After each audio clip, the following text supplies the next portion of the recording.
ఒక మొక్క విరిగి కింద పడిపోయింది. అందుకే ఇప్పుడు మీరు చూస్తే కొన్ని నంది విగ్రహాల్లో 2 కొమ్ములకి మధ్యలో ఇంకో విరిగిపోయిన చిన్న కొమ్ము లాంటిది ఉన్నట్టు చూపిస్తారు కదా, కారణం ఇదే. అప్పుడు నంది నొచ్చుకుంటే పరమేశ్వరుడు ఏం చేశాడంటే, నాయన గణపతి వెళ్ళి ఆ కొమ్ము ఎక్కడుందో వెతికి పట్రా, పసుపు కొమ్ము అని చెప్తే అప్పుడు గణపతి కిందకి వెళ్ళి భూలోకంలో వెతికితే ఆ కొమ్ము దొరికింది. అది స్వామి చేతితో తీసుకొచ్చాడు. గణపతి స్పర్శకి నోచుకుంది కదా అని నందీశ్వరుడు సంతోషిస్తే అప్పుడు శివుడు, సరే నంది నీకో వరం ఇస్తున్నాను, ఇది భూమి మీద చాలా విశిష్టమైన స్థానాన్ని తీసుకుంటుంది, శుభకార్యాలలో ఎప్పుడూ ఉపయోగిస్తారు అని స్వామి వరం ఇచ్చాడు. అప్పుడు గణపతి కూడా పసుపుతో చేసిన గణపతికే ప్రథమ పూజ చేస్తారు అని చెప్పి వరం ఇచ్చాడు అనమాట.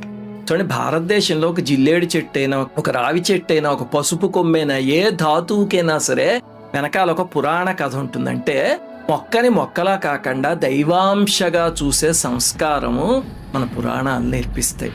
శ్రీమాత్రే నమః.